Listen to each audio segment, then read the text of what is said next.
सरकार शपथ जरूर ले रही है लेकिन अंदर से हिली हुई है। उसे पता नहीं कि कितने दिन तक ये सरकार चलेगी। और हम टारगेट लेके चलें कि 1 साल में इस सरकार को उखाड़ के फेंक देंगे। हम उत्तर प्रदेश में 1 साल में इस सरकार को उखाड़ के फेंक देंगे, दोबारा से चुनाव करवा के।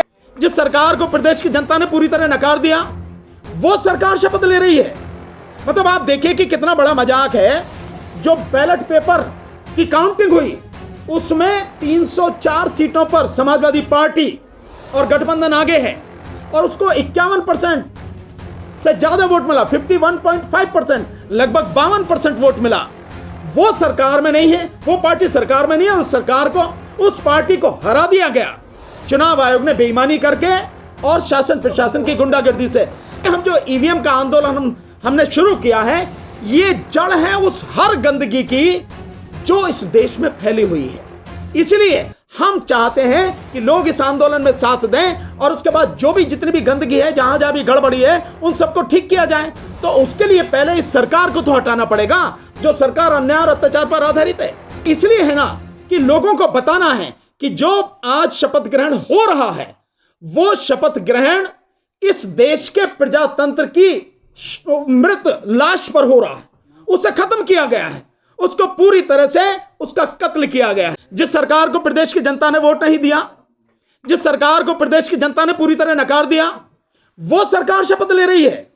मतलब आप देखिए कि कितना बड़ा मजाक है। और एक और चीज यहां आपको जानने की जरूरत है कि देखिए जो बैलेट पेपर की काउंटिंग हुई उसमें 304 सीटों पर समाजवादी पार्टी और गठबंधन आगे है और उसको 51% से ज्यादा वोट मिला, 51.5%, लगभग 52% वोट मिला। वो सरकार में नहीं है, वो पार्टी सरकार में नहीं है।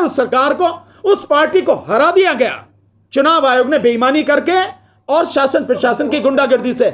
और मैंने जो कहा है कि इसके बाद में आप जो नजारा देखेंगे वो इतना भयानक नजारा होगा कि पिछले 5 साल में आपने देखा नहीं। एक इसकी झलक इससे समझ में आ जाएगा। अभी ये सरकार शपथ ले रही है आज, लेकिन इस शपथ ग्रहण से पहले ही जो एमएलसी के चुनाव हो रहे हैं, उस एमएलसी के चुनाव में किस तरह से समाजवादी पार्टी के कैंडिडेट्स का पर्चा छीना गया, फाड़ा गया, उन्हें मारा गया। वो बुलंदशहर हो, वो आपका जो एटा वगैरह हो, आपने देखा होगा। एक वर्तमान एमएलसी भी हैं उदयवीर सिंह जी, जो उदयवीर सिंह जी माननीय अखिलेश यादव जी के बड़े करीबी, बड़े खास हैं। हमने देखा उनको मारा गया किस तरह से, और पुलिस भी वही है, प्रशासन भी वही है उनकी मौजूदगी में। तो जब एमएलसी को आप मार रहे हैं, पर्चा नहीं भरने दे रहे हैं, इससे बड़ी गुंडागर्दी और क्या होगी। आप देखिए, अब तक तो बात यही थी कि भाई किसी तरह से वोटों को रखा लिया जाए, ईवीएम को हटा के। यहां तो अगर कैंडिडेट को आप पर्चा ही नहीं भरने देंगे, उसको मारेंगे पीटेंगे, तो वोट डालने का तो नंबर ही नहीं आएगा। सर सर पीएम साहब ने जब एक करके थी तो उसके बाद में भी आपने पीसी करी, उसी दिन पीसी करी थी। आज वही वाक्य आप दोहरा रहे हैं, तो 5 साल तक तो यही मतलब चलता रहेगा। नहीं, देखिए, हम लोगों को जगाने का प्रयास कर रहे हैं।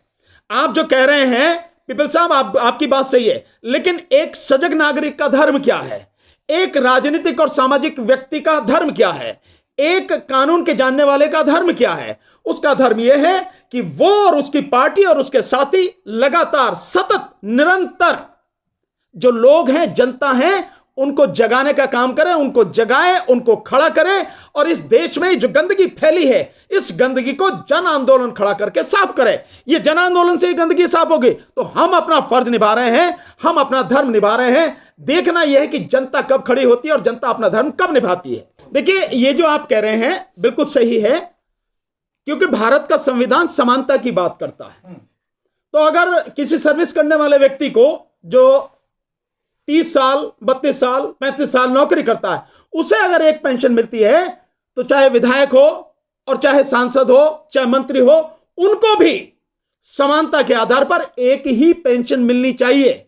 यह मुद्दा है, लेकिन इस मुद्दे को किसको उठाना है? जनता को, उन लोगों को उठाना है जिनके साथ में यह भेदभाव हो रहा है। तो हम तो कह रहे हैं, हम तो निश्चित रूप से इस बात को उठाएंगे, पर वो लोग हमारे साथ आए तो देखिए, हम जो ईवीएम का आंदोलन हमने शुरू किया है, ये जड़ है उस हर गंदगी की जो इस देश में फैली हुई है। इसलिए हम चाहते हैं कि लोग इस आंदोलन में साथ दें और उसके बाद जो भी जितनी भी गंदगी है, जहां जहां भी गड़बड़ी है, उन सबको ठीक किया जाए। तो उसके लिए पहले इस सरकार को तो हटाना पड़ेगा जो सरकार अन्याय और अत्याचार पर आधारित है। चीज आप कह रहे हैं कि हम सिद्ध नहीं कर पाए, हमारे पास सबूत नहीं है। कैसे सबूत नहीं है? क्या इलेक्शन कमीशन क्विंट की उस आरटीआई का जवाब दे पाया है जिसमें इलेक्शन कमीशन से पूछा गया था कि 2019 में वीवीपैट की पर्चियों की गिनती क्या है, काउंटिंग क्या है? जवाब दे पाया? अभी तक जवाब नहीं दिया। इसके अलावा जो द क्विंट ने वो क्वेश्चन रेज किया था उनके सामने 23 मई 2019 को, जिस दिन काउंटिंग हो रही थी लोकसभा चुनाव की 2019 की, कि आपकी जो वेबसाइट है उस पर जो आंकड़े पड़े हैं उसमें 373 लोकसभा सीटों पर 8,000 से लेकर 18,000 वोटें कम या ज्यादा हैं उन वोटों से जो वोटें पड़ी हैं। जवाब दे पाया? नहीं दिया। है ना सर, क्या वीवीपैट और ईवीएम की एक विधानसभा में 4 पोलिंग बूथ पे, उसके बाद तो मिलान का आदेश आया और मिलान तो किया हुआ क्या?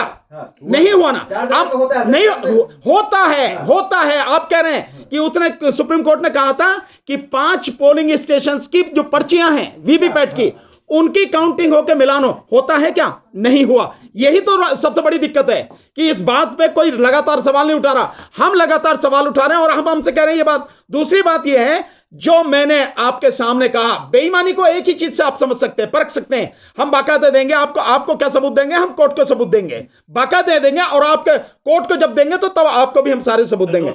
मैं एक बात मैं अभी पूरी कर लूं इसको, इसके बाद में हम सिंपल जो हमने कहा था कि जो वीवीपैट और ईवीएम मशीन के पीछे जो ग्रीन कलर की हरे रंग की पर्ची होती है जिसमें सारी इंफॉर्मेशन होती है, उस इंफॉर्मेशन को बाकायदा एक प्रमाण पत्र के माध्यम से हर पार्टी के कैंडिडेट को या जो कैंडिडेट का एजेंट है, पोलिंग एजेंट, उसको जिस भी चाहे निर्दलीय हो उसको भी प्रोवाइड कराना है कि मशीन ये है, ये मशीन का नंबर है, जो कंट्रोलिंग यूनिट है उसका ये नंबर है, जो वो आपकी बैलेट यूनिट है उसका ये नंबर है और वीवीपैट का ये नंबर है, और ये जो है उसका बूथ नंबर है जो आरओ डालता है, ये सिग्नेचर है, वो सारी चीजें वो प्रोवाइड कराई नहीं कराई। यही वो चीजें जिससे पता लगती है कि मशीनें किस तरह से बदली जाएंगी जिस दिन वो प्रोवाइड कराएंगे, क्योंकि हर ईवीएम मशीन का एक अपना यूनिक नंबर होता है, वो दूसरा नहीं होता। और इस बात का भी जवाब अभी तक नहीं दे पाया चुनाव आयोग, जिसका बॉम्बे हाई कोर्ट में भी केस पड़ा हुआ है कि 20 लाख के लगभग जो मशीनें हैं जिसके लिए वहां के एक आरटीआई एक्टिविस्ट ने जो मुकदमा डाला हुआ था कि वो कहां है, आज तक जवाब नहीं है। 2014 से पहले 15 साल में कितनी ईवीएम मशीन चुनाव आयोग को ईसीआईएल और बीईएल, ये 2 कंपनियां जो सप्लाई करती हैं, इन्होंने जो मशीनें दी उसमें 20 लाख मशीनों का अंतर था जिसका मुकदमा पड़ा हुआ। कहां गई वो 20 लाख मशीनें? तो वही वो 20 लाख मशीनें हैं जो बदलने के लिए इस्तेमाल की जाती हैं, और जो मिलती हैं आपको वो कचरे के ढेर में वो वाली मशीनें होती हैं जिनमें एक्चुअल में वोट पड़ी है, जिनमें मैनिपुलेटेड करके वोट डाली जाती हैं, वो स्ट्रांग रूम में जमा करके और गिन जाती हैं। वो तो आपने देखा होगा ऑडियो जिससे बिल्कुल क्लियर हो रहा है। एक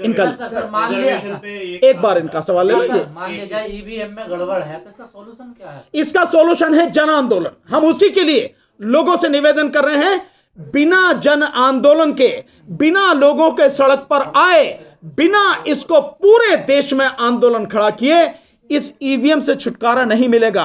क्योंकि ईवीएम को दो ही संस्था हैं जो इस ईवीएम को हटा सकती हैं। एक वो संसद, भारत की संसद जो कानून बनाकर जिसने ईवीएम को इसमें लागू किया, एक तो वो हटा सकती है कानून में संशोधन लाके, और दूसरा इस देश की सुप्रीम कोर्ट जो न्याय करती है और जो एक ऐसी व्यवस्था है जिससे इलेक्शन ट्रांसपेरेंट नहीं है, और सुप्रीम कोर्ट इस बात को मानती है। मैं बार बार इस बात को बताता हूं कि 8 अक्टूबर 2013 का सुब्रमण्यम स्वामी बनाम इलेक्शन कमीशन ऑफ इंडिया का जो जजमेंट है उसके पैरा 27 में सुप्रीम कोर्ट ने माना है कि ईवीएम से free, fair and transparent election संभव नहीं है, यानी कि स्वतंत्र, निष्पक्ष और पारदर्शी चुनाव संभव नहीं है, इसीलिए उसको हटना चाहिए। अब उनका सवाल, आपका सवाल। एजुकेशन में सरकार ने चेंजेस करी है कि 12th के मार्क्स के बेसिस पे कॉलेज यूनिवर्सिटी में एडमिशन नहीं होगा, आपको एंट्रेंस क्लियर करना पड़ेगा, एग्जाम क्लियर करना पड़ेगा, तब एडमिशन होगा।